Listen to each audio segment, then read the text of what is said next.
Okay, ladies and gentlemen, we welcome you to the premier Sage Talk event, Empowering Others.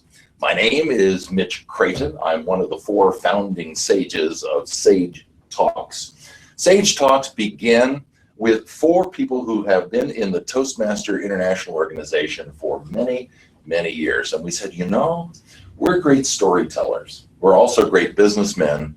And we probably have some ideas that we think that other folks might learn from. So we met as a mastermind group, and that mastermind group grew over time to the point where we now said, it's time that we go out into the world and share our message. And before we share our message today, I do want to take one moment and just give tribute to the fifth Sage Talker. Luke Moens also was a Toastmaster, and we do not know why, but as he was giving a presentation, he left the stage, went to the restroom, and that was the last. And so we honor Luke as we move forward with Sage Talks, and we hope that you will enjoy our presentations tonight. So as you see, we're all about empowering others, and this is a sampler on the order of TED Talks, so that you'll have 14, 16, 18 minutes to evaluate who we are. And hopefully you'll get some new information, you'll be entertained. But if you also happen to have an organization that would love to have a speaker, remember sage-talks.com. Now, a little bit of homework. We have water and cookies, as you probably know, right outside, straight ahead.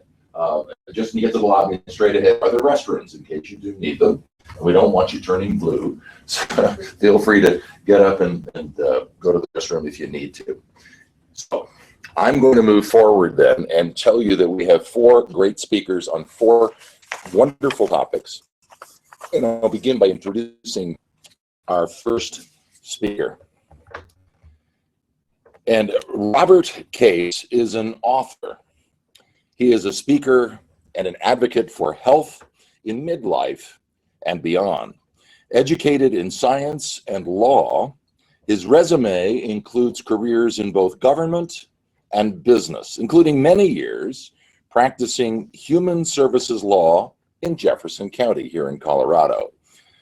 More than that, his story includes dropping out of college in 1972 to hitchhike around Europe. He fell in love and began the research that would become the foundation of his latest novel, Icarus and the Wing Builder. Robert lives in Denver, Colorado, where he writes, delivers keynotes, and serves as a spokesperson for 9News Health Fair. Would you all please give a warm welcome to Robert Case, the gift. The gift, Robert Case. Thank you.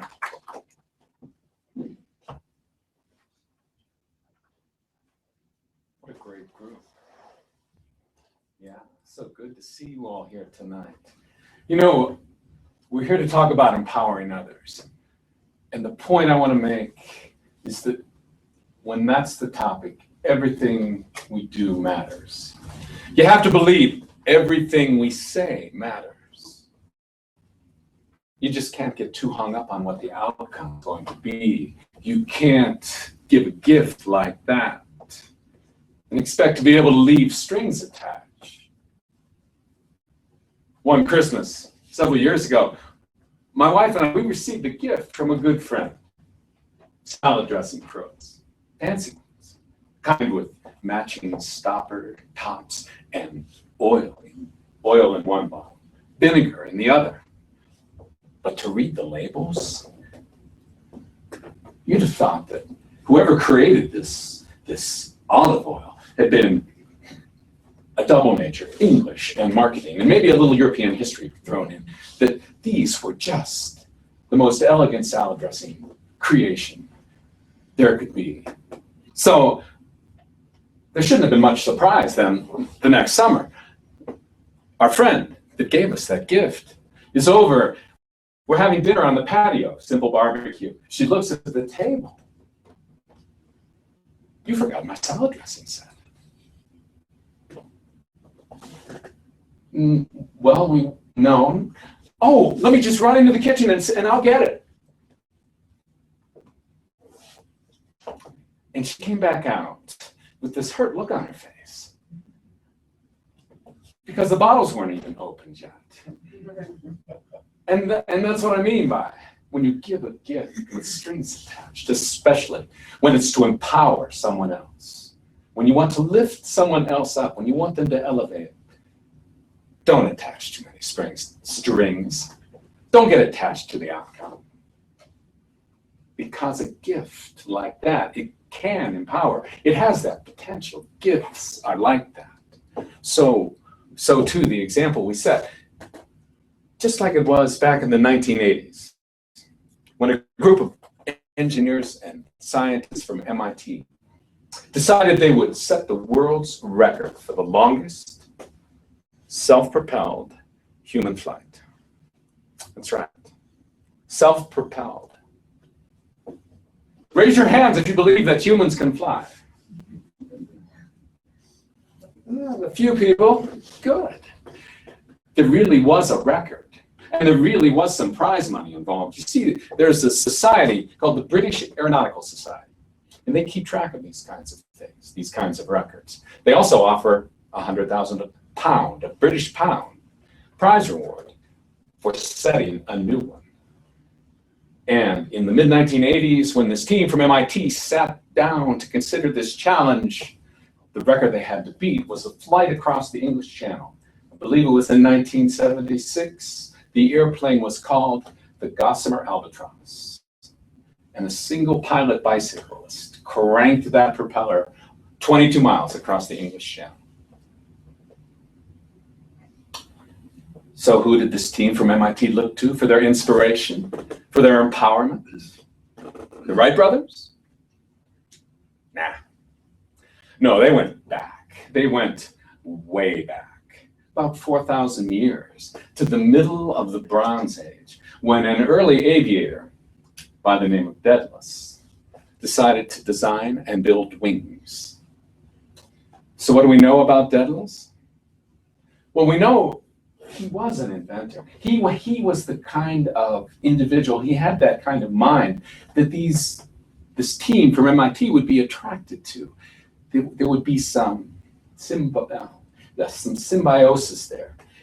He could take an idea, something intangible, and turn it around in his head enough times to create something of value for himself and his friends, his family, his community. In fact, on his home island of Crete, he built the first saw, and he used it to build a dance floor on the island of Crete, which was where he lived. This thing was so popular, nobody else had one. The king of the island, the king named Minos, learned of it, and he hired Daedalus to build weatherproof cobblestone roads across the island. And he also hired Daedalus to build a complex labyrinth underneath his palace. So Daedalus built this career for himself. He was a builder of stone and wood, working for the king. And it went on like that for a long time, until something happened, and he decided to become a creator of wings. That's his story. But the reason that resonates with the team from MIT is because Daedalus had the task not only of building wings for himself, but for his son, Icarus. And then he had to persuade his son, his teenage son, empower his son to test those wings, to put them on, and to fly with him, or wherever else he might choose to go. So, let's go back to 1988. We're on the island of Crete.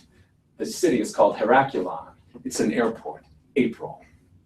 The MIT team, scientists, engineers, these are people, they have degrees in material science, aeronautical engineering, organic chemistry, everything you need to know in order to build an airplane that is lightweight and flexible in all the places where it needs flexible strength, and rigid and lightweight in all the places that you need that to have a single airplane that's capable of beating that record. And the record they want to beat, of course, it's the flight that Daedalus took. 70 miles from Crete all the way to Santorini. The plane, wingspan, it's over 100 feet long. Weighs less than 70 pounds. That's without the pilot. And these engineers and scientists, they come from that place of intelligentsia, of knowledge. To pilot that plane, they had to go somewhere else. They wanted someone with heart. In fact, they wanted someone with advanced heart function and advanced lung function and strength and endurance. They wanted somebody to pedal that bicycle for a long time and propel that airplane 70 miles across the sky. That particular attribute, the ancient Greeks called that arete. And there's lots of good endurance athletes out there. But they wanted to link to that ancestor. They wanted to link to that tradition of Daedalus and his flight across Crete, or across the Aegean from Crete to Santorini. So they had to choose a particular pilot. They didn't go with Lance Armstrong. Now, they went with a Greek Olympic bicyclist, and his name was Kanellos Kanopoulos. And on April 23rd, 1988, in the cockpit of that plane, it's sunrise. Kanellos is heading down that runway, pedaling just as fast as he can. And what am I doing? He's doing it with his legs. And he gets to that point on the runway where his land speed is just enough that those wings are starting to lift. And this is where he has to go deep. He has to go even further to that place where he can elevate that airplane into the sky, just the way Daedalus had to do all those years ago. Can you imagine what it must have been like to stand on a hillside, sun coming up, wind in your face, long, fully functional wings, your own design. And you know that this is a perfect day for flight. In fact, it's probably the only day for flight, the only chance you'll ever have again to do this. And you look up ahead and you see on that hillside, there's a rocky ledge sticking out from the earth, and that's exactly where you want to launch from. You don't want loose gravel. You know what that's like, to slip and fall just at the last minute when you feel like everybody's watching. No, loose gravel won't do. Firm foundation is what he needs. Safety net? I don't think so. Nothing but rocks below and the sky above. And Daedalus takes off running down that hillside as fast as he could go. He plants his foot on that rock. He leaps up and out just as far as he can go. And he hangs suspended for just one moment. And that's when he leans forward into the wind and he's hit with a mighty gust. It lifts the wings. Daedalus soars. Just the way Kanellos did that day on the runway in Heraklion in 1988. He lifted that airplane into the sky and the wings carried it out across the Aegean. I began thinking about all these things. Time of my own midlife crisis, if you will, my own midlife challenge. About the time my own kids were in high school. It was 1999, 2000, 2001, those years. And both of them clearly demonstrating the desire to fly away from the suburban hideaway that they called Little Fun. They went to Heritage. And each one was demonstrating independently their path. And I knew I was a single dad. It was my responsibility to encourage that, to motivate that the best that I could, but not to leave too many strings attached, because the goal was for them to find their own direction, to chart their own independence. And that's when I knew that if I was successful in that endeavor, in emancipating them, then my life was going to change and changed dramatically. So it was, what else could I do but start to write? I started taking creative writing classes. I started journaling. There were workshops. And in 2008, I launched my first book. The book launched. And 4 of you will win signed copies of that book later tonight. In 2014, I launched my second book. And Mitch, thank you for introducing that, Icarus and the Wing Builder. We can talk later this evening. If you have any interest at all, any questions about the book or getting a signed first edition, that's also a possibility. Right now, though, we got to finish that story. We know the Daedalus made it all the way to Santorini. What about this plane? What about the plane named the Daedalus? Of course they named it that. What else would they name it? Canellos piloted that plane. It was an uneventful flight. They even had a tailwind. And in just under 4 hours, they made it to the island of Santorini. And that's when Canellos turned the plane to make a landing on the beach. And he's been up there for about 4 hours. Pretty tired guy by now. And just as the one wing goes out across the beach, the heat that's rising off the sand lifts that wing. And the other wing goes down into the sea. And the airplane called the Daedalus land. No, it doesn't land. It crashes right there in the sand of the island of Santorini. So it's not a foolproof landing. That's the way life goes. And these undaunted, these engineers congratulated each other. No one was hurt, by the way. They packed up those pieces of that airplane. They sent it back to Boston, happy with their world's record and the 100,000 British pounds that they could lift. You can see that plane anytime you want. You have to travel to Washington, D.C., though. It's hanging from a hangar at Dulles Airport. And I just have to ask, now how many believe that self-propelled human flight is possible? Yes.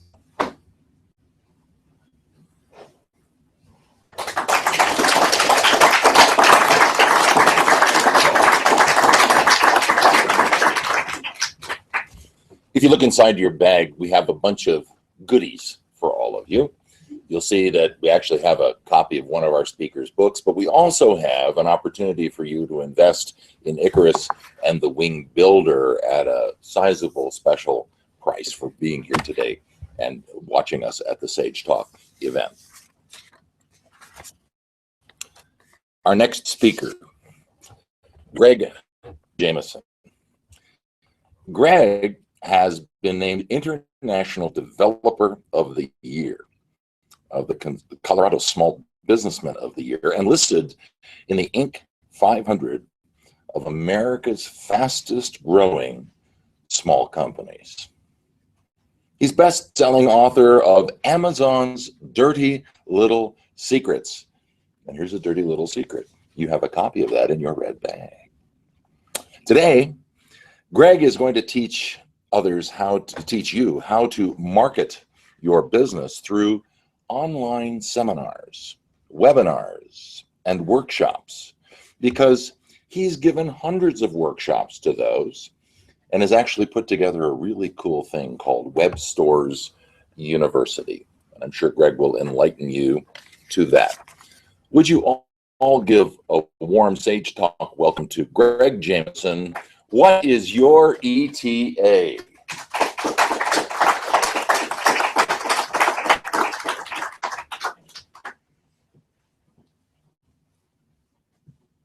The great philosopher Homer Simpson said, "Son, if you really want something in life, you have to work for it." Now, quiet, they're about to announce the lottery numbers. ETA is a term that's frequently used to indicate estimated time of arrival. When will you arrive at your success? Like Homer, are you waiting to win the lottery? I like to think of ETA as expectations, thoughts, and actions. Now, clearly, our actions play a part in our success. But what about our expectations? Henry Ford said, whether you think you can or you think you can't, you're right. Now, Amazon's founder and CEO, Jeff Bezos, clearly thought that he could build a company to compete with Walmart. And he didn't just wish that he could, he truly believed it. Many of our great leaders have these expectations out of themselves and others.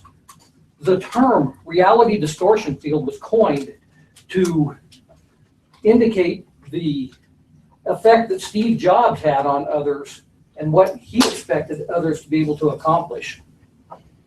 Basically, he got other people to drink the Kool-Aid. Now, there was an interview where people were asked to rate themselves on a scale of 1 to 10 on how much they perceived good things happening in their lives. 1 was, I don't know why everything bad's always happening to me. And 10 was, I don't know why everything good always happens to me. After that, they were given a test where they were asked to count the number of images in this newspaper. Now, buried inside this newspaper was a headline that said, if you're reading this headline, the answer is 37 photos. You can stop now and claim an extra $100.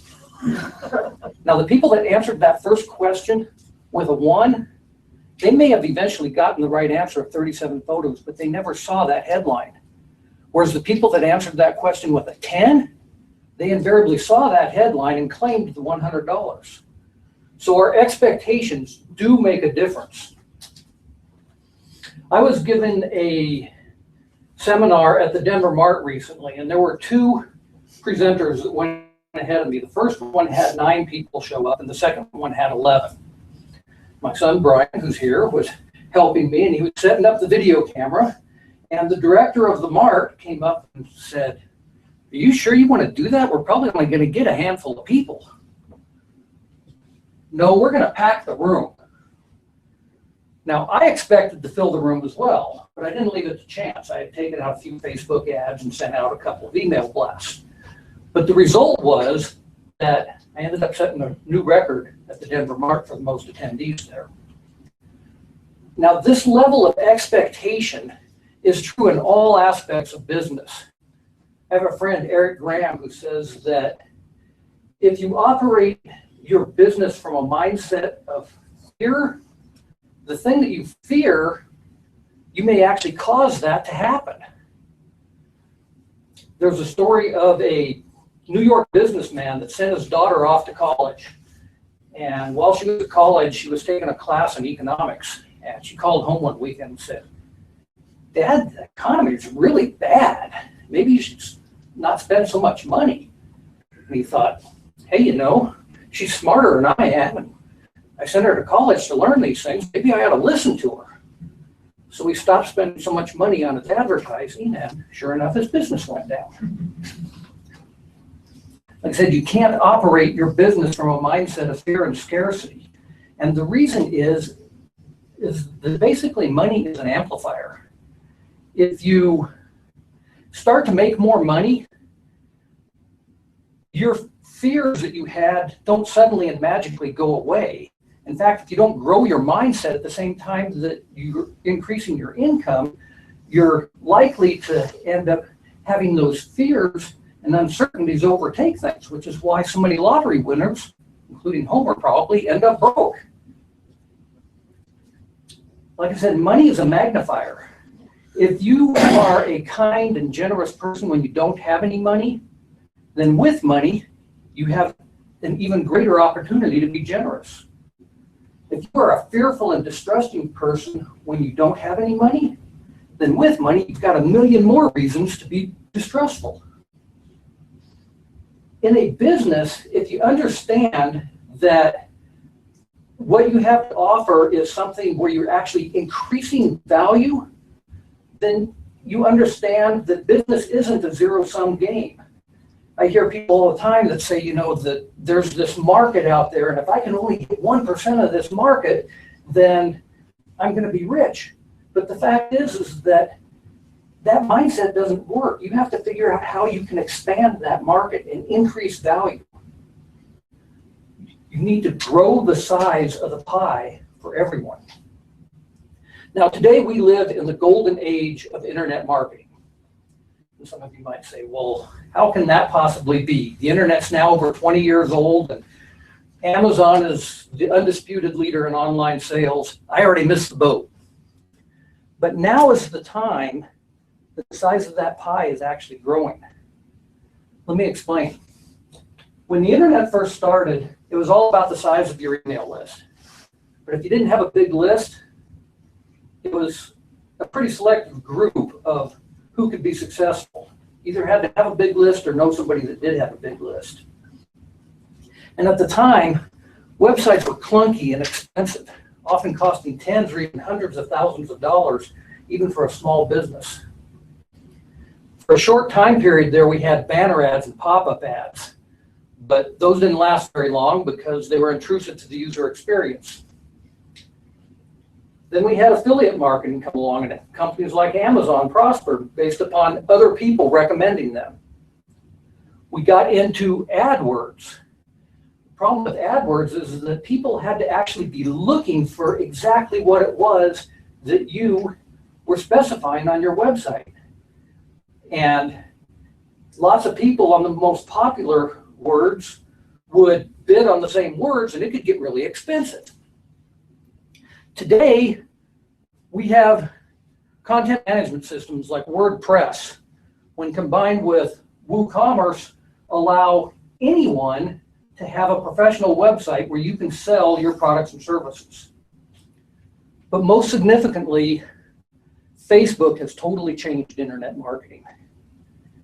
Now anyone with any size of budget and no list at all can reach their exact target market. If your target market is 30 to 40-year-old soccer moms and you're trying to reach people within a 25-mile radius of Denver, you can reach those exact people for as little as $1 a day. Let me give you a specific example. I recently did a Facebook advertising campaign for a client. It paid me $200 to create the ad and monitor it for her, and paid Facebook $120 in the ad spend to reach 33,000 people. She got 750 people to click through directly onto her website where she was selling the advertised product for $20. That's $15,000, a factor of 47 times her investment. This truly is the golden age of internet marketing. It's time to abandon your fears about the economy, abandon your fears about the competition, and abandon your fears about technology. You need to create a mindset of expectations that you can succeed. There's a story of a scientist who had a fish tank with a northern pike in it. Now, a northern pike is an aggressive predatory fish, and he would feed that fish minnows every day. And that pike would go out there and he would attack the minnows and devour them. Well, one day the scientist put this glass tube inside the tank and he filled the tube with the minnows. That pike would slam his head into the thing, be like, I need to get those fish. And it obviously hurt. He quit doing it after a while. And when he stopped, the scientist pulled that glass tube out and the minnows swam all around that pike. There was abundance everywhere. That pike could have easily eaten his prey, but he ignored it and ended up starving himself to death. That's essentially where we are with the internet right now. There's abundance all over the place. My friend Kevin Knebel says it's kind of like being a mosquito on a nudist beach. So my question to you is, what's your ETA? When will you arrive at success? My recommendation is that you start right now. You see, you don't live once. You live every single day. You die once. But every day you have the choice and the opportunity to say, I want to be successful. I want to have expectations and thoughts and create actions that are going to drive me to that success. Now, if you really want to be successful, I recommend that you read my book. You've got a copy in your bag there. And I expect that this is going to be something that is going to empower you. And I think that you should read it. But you have to take action. Tony Robbins said that if you copy other people and do exactly what they're doing, you're going to get the same results that they do. And Jeff Bezos says that we take a look at our competitors, see what they're doing for customers, and copy those things as much as we can. So you need to copy people that are already being successful. In the book, I asked the question, what would Jeff do? Referring, of course, to Jeff Bezos. Jeff would obviously copy people that are being successful already. So what other things can you do to be successful? Well, one thing is, and Mitch mentioned this, I've got a program out there called WebStores University. And basically, each week, I have an interview with somebody that is already a successful business person. Some of the people are people that you've never heard of. Other people are fairly common household names. But I have collected all these interviews, and I put them together into WebStores University so that you can see how other people are being successful with their businesses. And I'm adding to that every single week. I've also got a couple years worth of technical videos in there showing you how to run your website. So all of that is available in WebStores University. It's a small monthly fee. It's like $37 a month. We're actually going to have a drawing for that tonight where somebody can get a year's worth of tuition for free. If you don't win that drawing, it's okay. You can still sign up, and I'm going to let you have the first month for only $1. So you have to take action tonight to get that special, however. Now let me conclude by telling you the story about my sister. When Donna was just a toddler, she was about 2 years old, she seemed to be crying all the time. No one could really figure out why. You know, when you're 2 years old, most of the time a cuddle from mom can kind of solve most of your problems. But for Donna, even the smallest hug would leave her in pain. My mom thought that, you know, the fact that she was crying all the time was her fault because she had 4 other kids and was trying to deal with cancer. But they took Donna to the doctor, and an x-ray revealed the ugly truth. She was born with no left hip socket. She suffered from a condition known as hip dysfunction dysplasia, which basically means that the bones didn't form properly in the womb. They tried everything. They tried some corrective surgery to realign her femur, had her in a plaster cast from the waist down for like 6 months. Then they put her in this brace that spread her legs apart, where she was constantly doing the splits. My dad built this apparatus so she could kind of get around the house with it, but nothing worked. And my parents were basically told that their daughter would probably never be able to walk unaided. Well, my uncle was a Catholic priest, and he had the opportunity to go to Lourdes, France. And when he was there, he brought back with him some of the holy water. My parents applied that holy water to Donna's hip every day for 3 months. At the end of that 3 months, they went back into the doctor, and she walked in without a limp and without her brace. The doctor took new x-rays, and to his astonishment, she had grown a complete hip socket. To the medical community, this was a miracle. But as I said, your thoughts and your expectations do have physical manifestations. You become that which you think about, and you are that which you expect to be. My parents, they didn't just take action by applying the holy water. They truly had expectations and believed that their daughter could be healed. And as a result, she was. Thank you.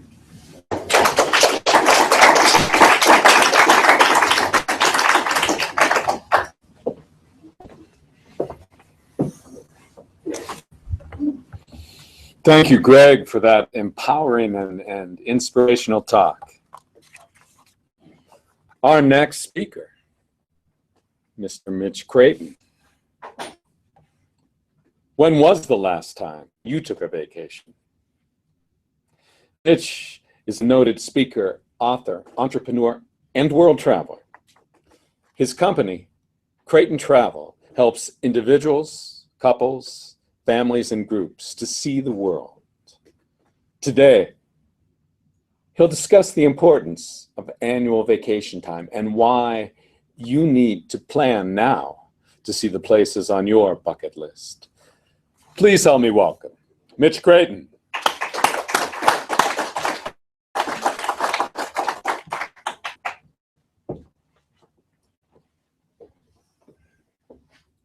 Have you had your vitamin T today? You probably had a vitamin A, a vitamin D. You probably took some good food this morning. You did something to help exercise and limber up your body. But I'm betting you didn't have vitamin T. And I'm here to report to you that we have a deficiency of vitamin T. And I'm going to share with you through a few stories why vitamin T is essential to your life. And the T in vitamin T is travel. I met Jane. I met Jane at the Innovation Pavilion just down the block here. Entrepreneur, hard-working entrepreneur, had a passion, a vision. Jane was going to build a new high-tech company, and she was going to be one of those nouveau riche multimillionaires and ultimately sell out to a high bidder.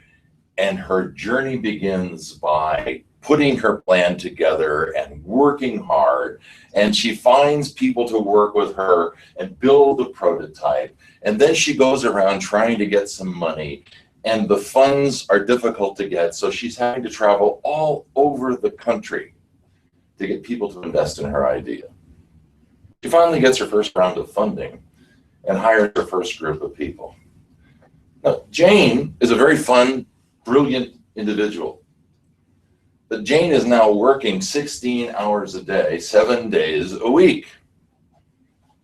And in so doing, Jane is so focused on the business that she's starting to have aches and pains. The people around her are noticing that she's a little snappy, that money is always on her mind. Delivery dates are always on her mind. She's not sleeping much. She's not doing well. The company is showing growth, but they all say, if Jane keeps this up, she'll burn out. Jane has vitamin T deficiency. Now, Bob, on the other hand, Bob works for a large corporation. Bob is in the accounting department, and Bob also works very, very hard. He gets a salary, but he is indispensable. And he too is working many overtime hours. And the company keeps praising Bob. Bob, you're terrific.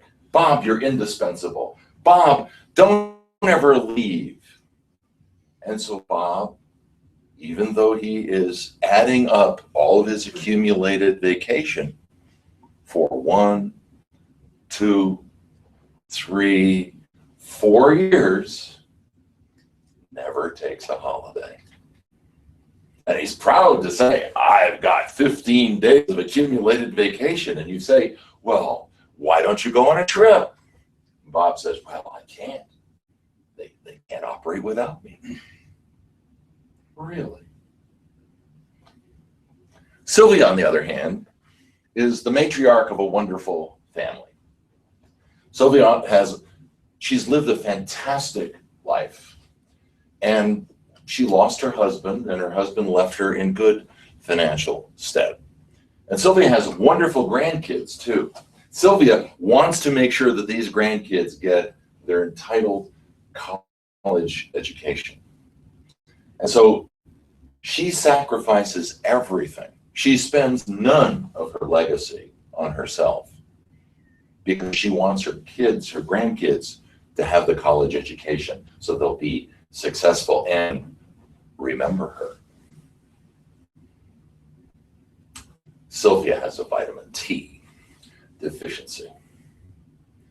So when Jane comes in and talks to me, bloodshot eyes, completely slumped over shoulders, and said, you know, Mitch, let's have a cup of coffee. I got to talk about what's going on. And very often I will listen to entrepreneurs over the Innovation Pavilion, and they've got some operational issue, some financial issue, and I'm glad to advise.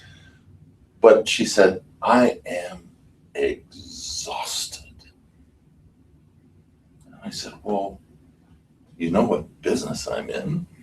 Let me send you away.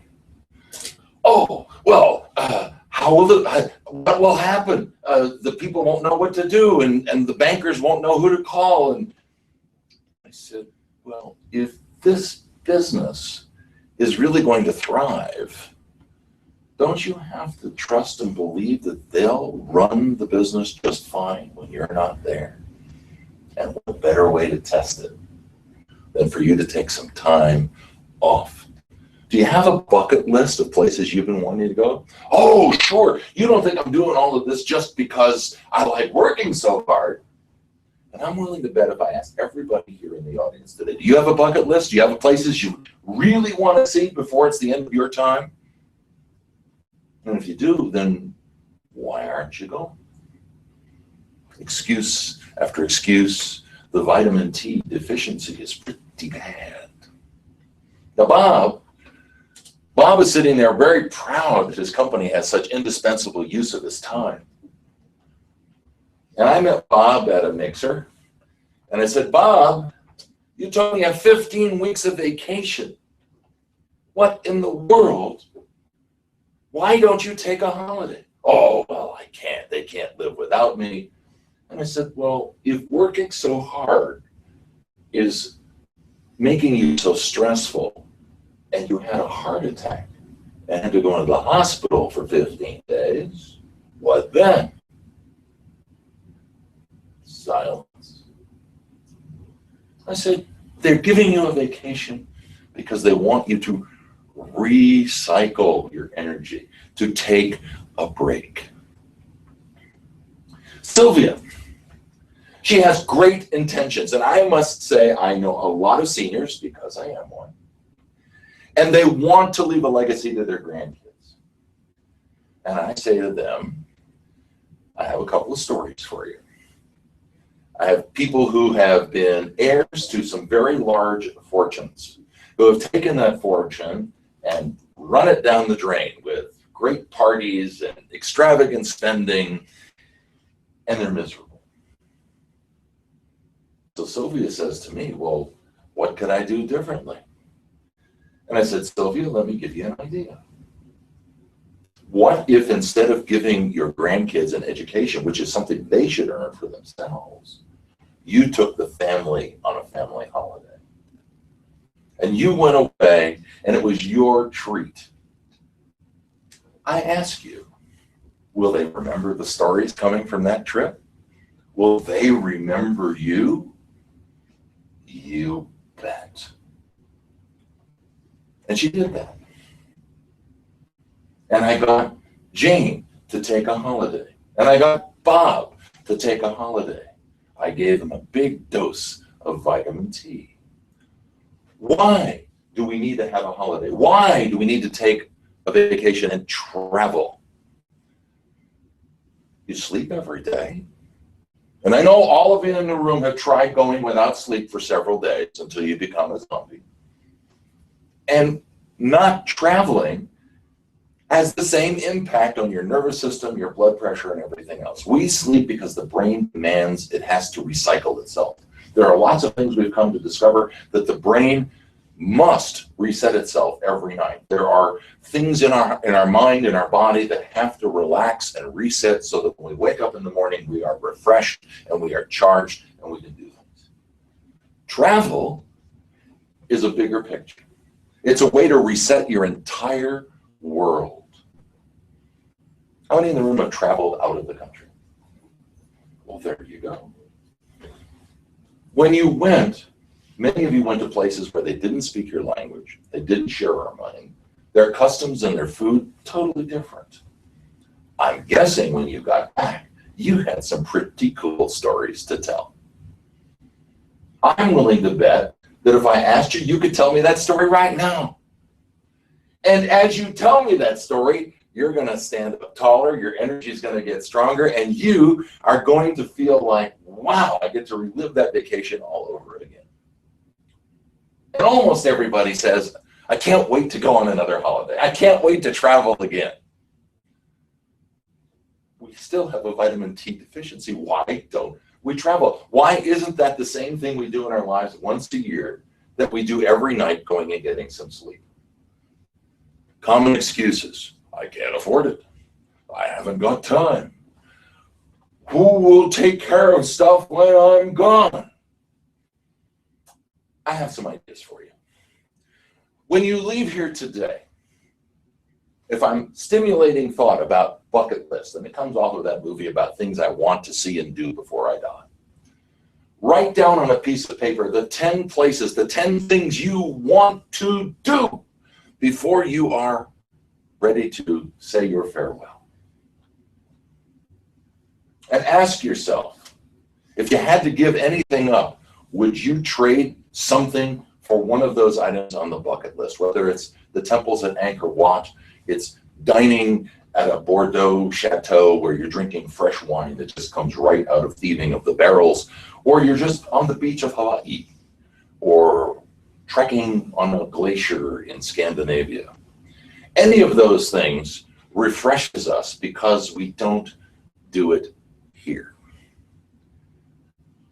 We're also, when we travel, off of the grid. This dang thing has taken over our lives. And I want to share with you something that just happened to me this morning. My cousin was called up to Lebanon, Oregon. Internet sketchy at best.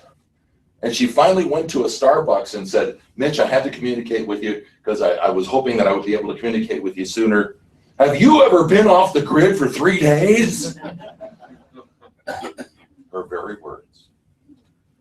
Now, you think getting off of drugs is bad, detoxing off of coffee is bad. Turn off your Facebook for a week and see what happens. You'll get calls from people saying, are you okay? No, I grew up, I never had a phone in my pocket. I grew up, I never had Facebook. I never had Amazon.com. And the first 60 years of my life were pretty damn good. Thank you very much. I'm willing to tell you that if you put this stuff away and lived in the moment of an island in the Tahiti area, or you went to an African belt and you saw the Big 5 game, how would that improve your life?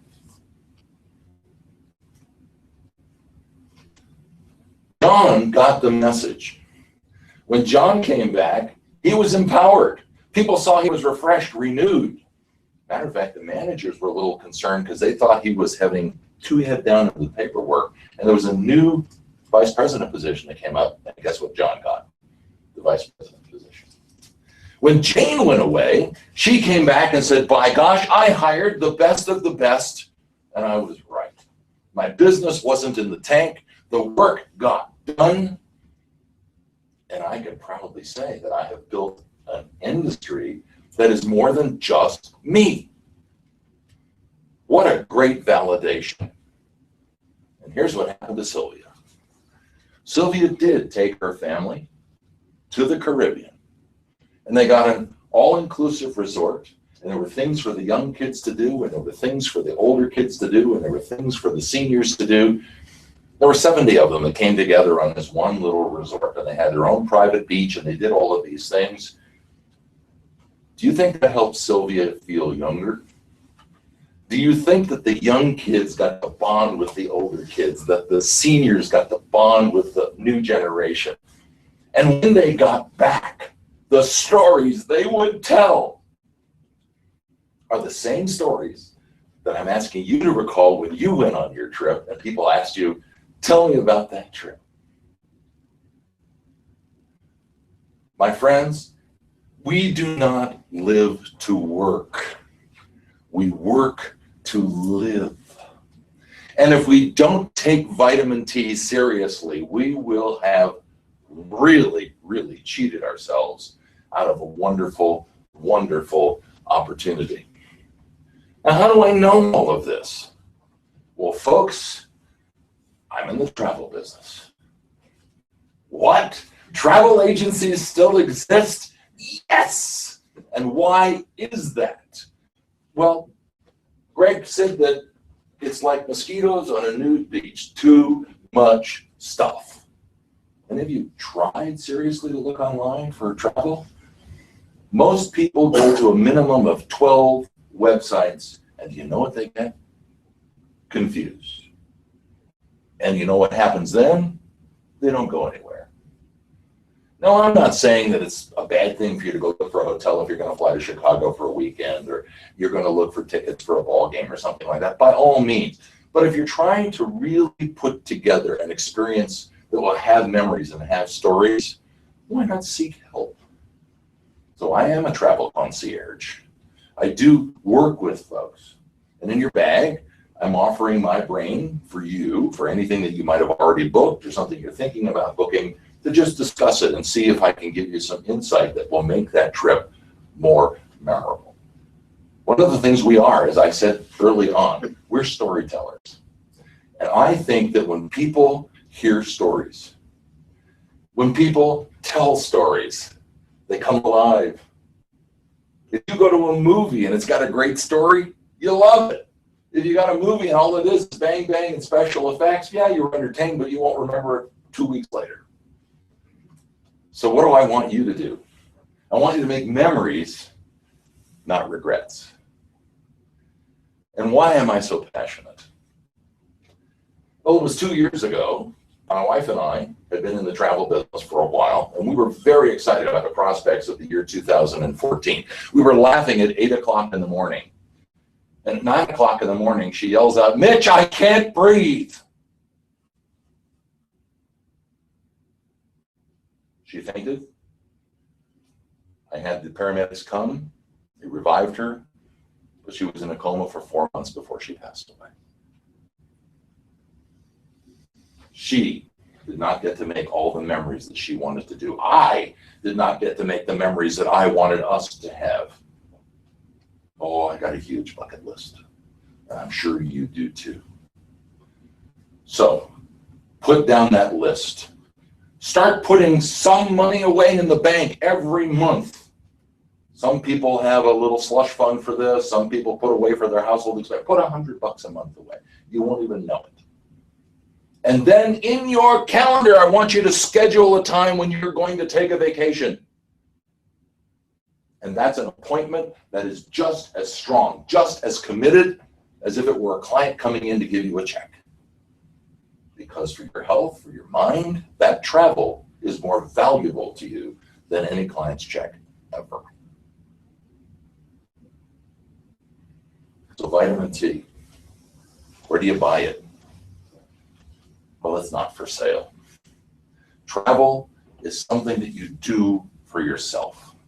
I'm asking all of you, invest in yourselves and make memories, not regrets.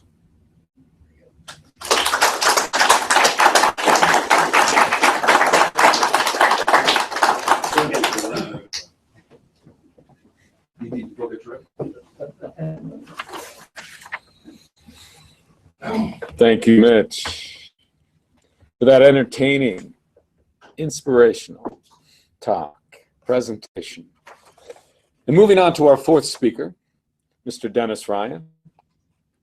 Dennis has combined the skills and training developed as a special ed teacher, retail sales manager, and professional speaker and workshop facilitator with the passion for discovering how we communicate. Melding his experience, observation, and research, he has developed a program called the Success-Focused Communication Process. This program is designed to provide leaders, managers, teachers, and parents with communication skills that create a positive environment for the individuals they communicate with. Please help me welcome Dennis Ryan. It can be done.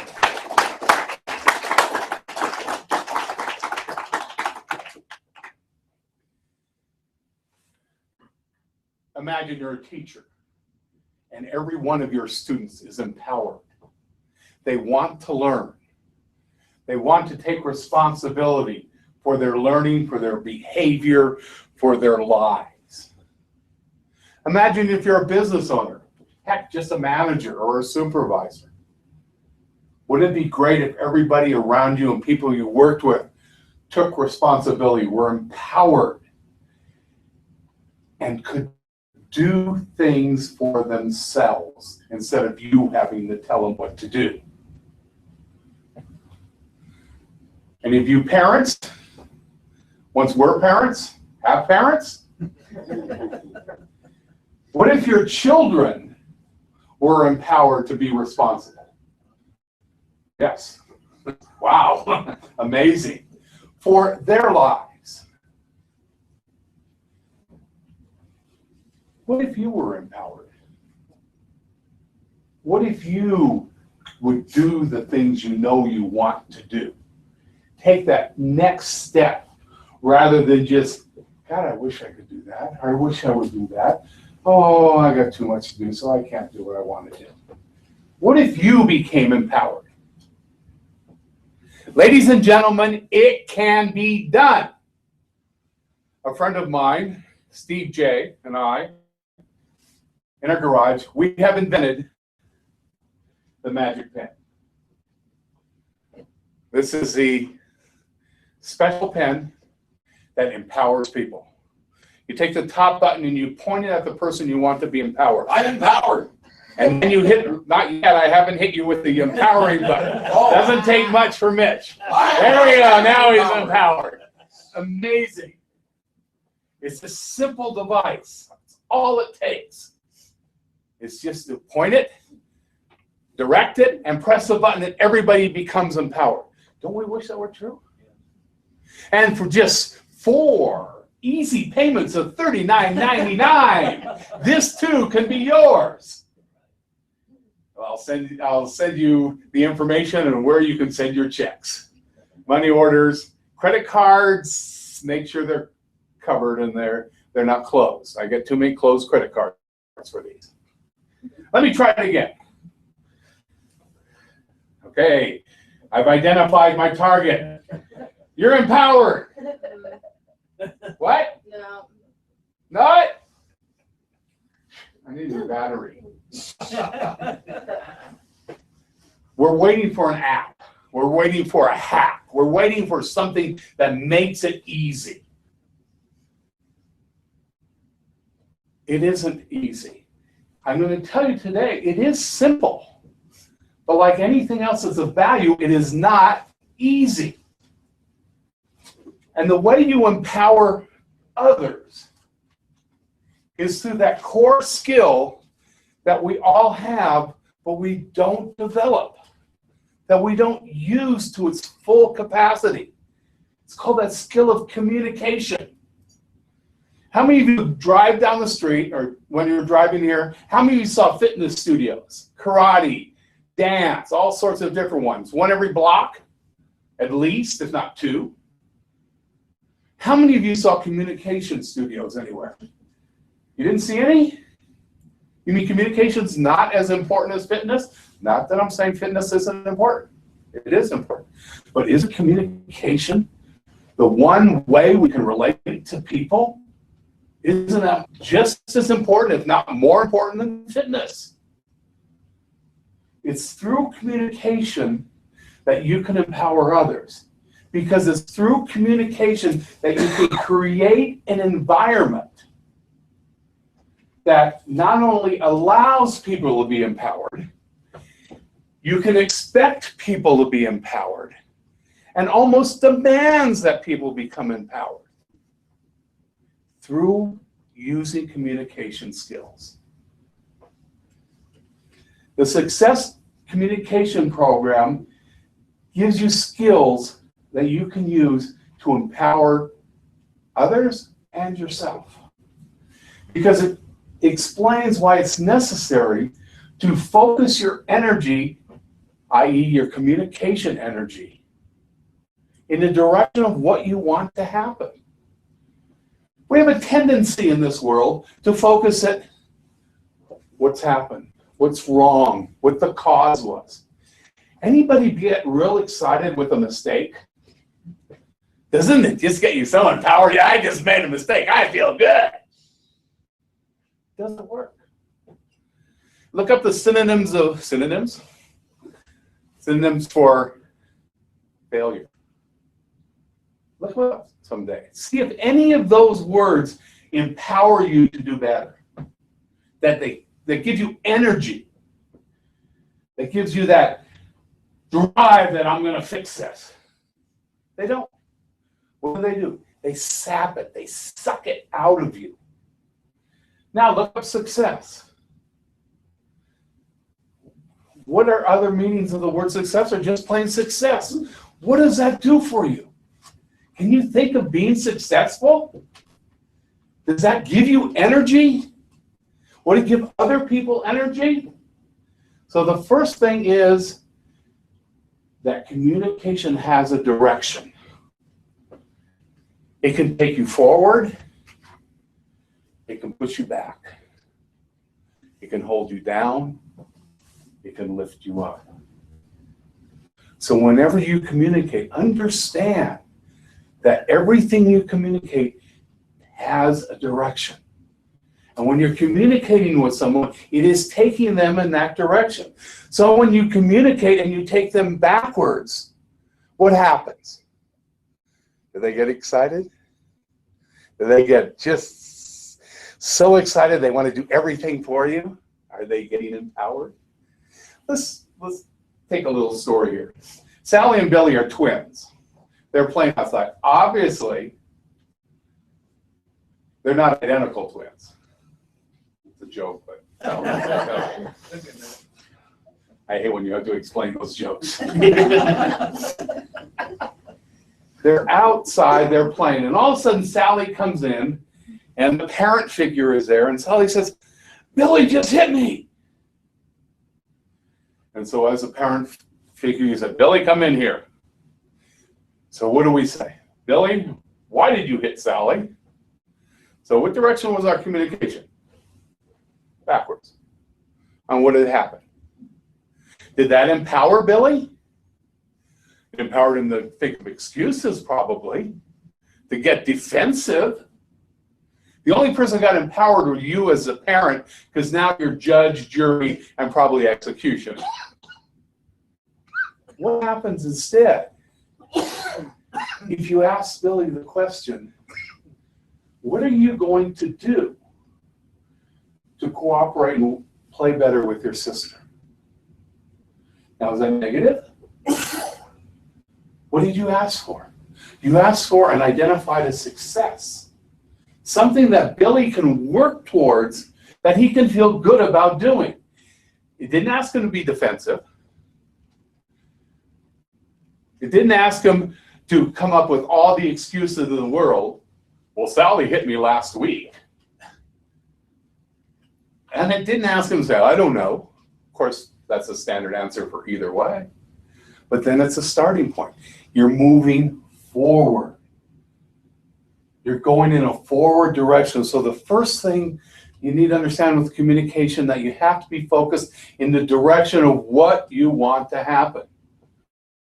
Let's say you work in a business and you're a manager, supervisor, owner, and you have this employee that is constantly late. What's the standard question? Why are you late? Now, is that forward or backwards? It's backwards. Because you ask them about what has happened. You're asking them to be defensive, to come up with excuses.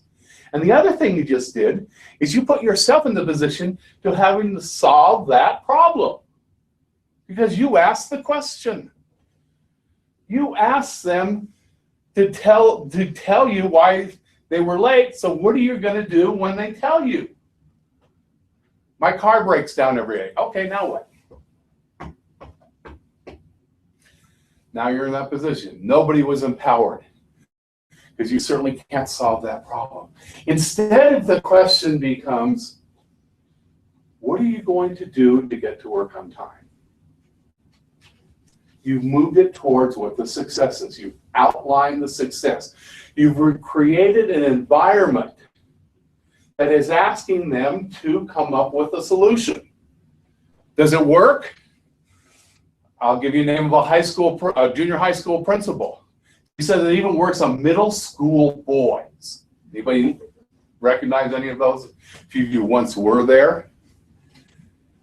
But instead of asking them what the cause of a problem was, she asked them for the solution or what the success would be. And it was absolutely amazing, she said. She didn't think it would work. She thought, that's not going to work. They'll just come up with more excuses.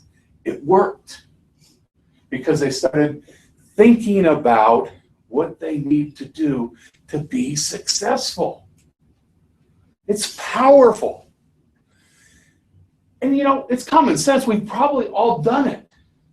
We've all asked those good questions occasionally. And we've had success with it. But it's got a little problem. It's common sense, but it's not common practice. Because we've grown up in a world where we're looking for a saber-toothed tiger behind the bush. But we're not in that world anymore. We have to open up and look at what's in front of us.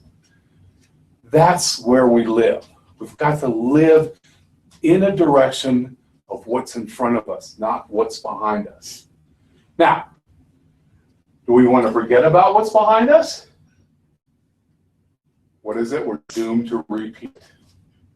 But we don't focus on it.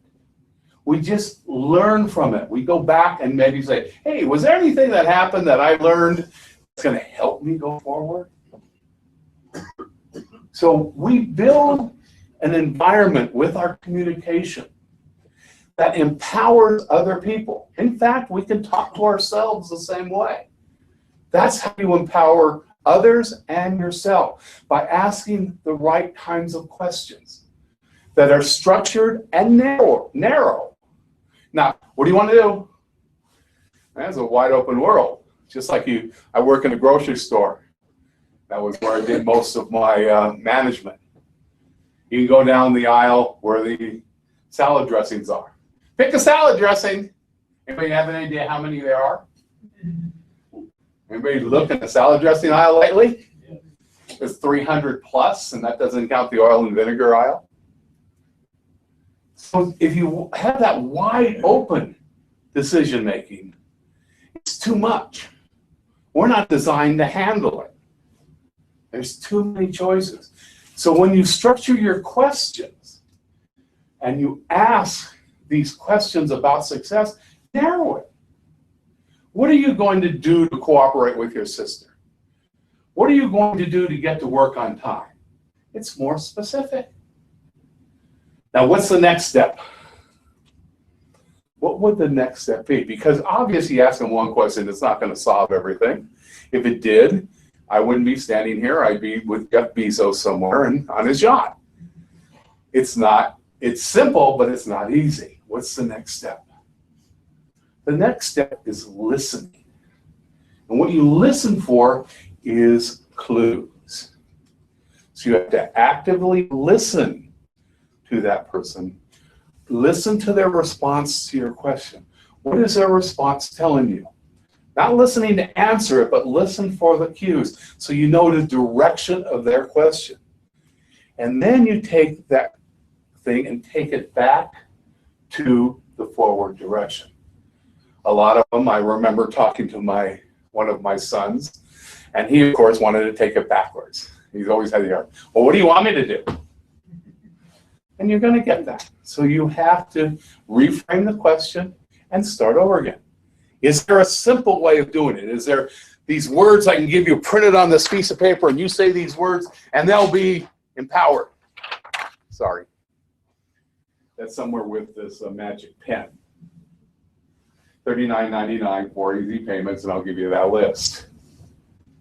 No, what you have to do is develop your own personal bank of questions that work for you. You're going to try different ones, and that's the hard part of it. You've got to keep building. Now, I don't have 3 or 4 hours, though. If you want, I can come and talk to you for 3 or 4 hours, and we can talk about all the steps.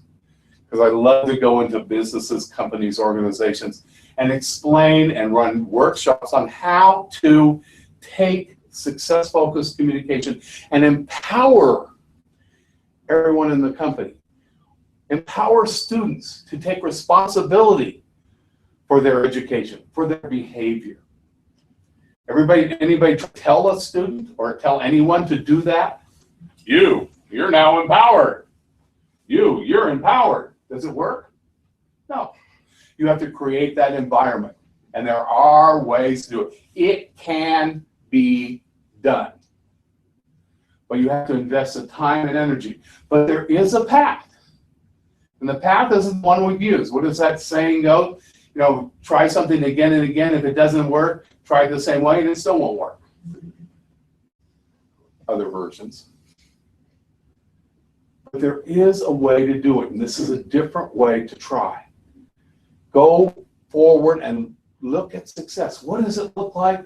Once you know what you want to happen, then you can easily ask questions in the right way to help other people focus in the direction of success. In your bags, because I love communication, there's a little free thing for you. Anybody have a presentation to do? A workshop or something you have to do, or a talk maybe before your church or an organization or work? I'll give you an hour free coaching on how to do that better and raise the bar. The other thing, hopefully in the drawing we're going to have later, I'll go into your business organization for 4 hours and we'll analyze it. We'll find a way to take it up and be more successful. And when you're more successful, what happens in your life? Is there less stress? Yes. Less conflict? Isn't it a much better place to live and work when you can focus on success rather than all the failures? Now, how do you do it? Well, I give you a little hint. Hopefully, we'll have a chance to talk again, and I can give you a bigger hint.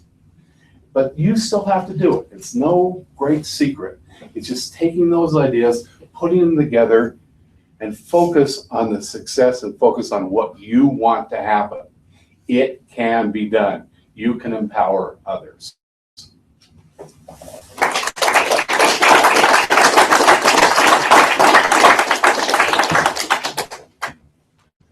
Well, ladies and gentlemen, you've had 4 wonderful perspectives on empowerment, both personal and empowering others, and we hope it's been beneficial.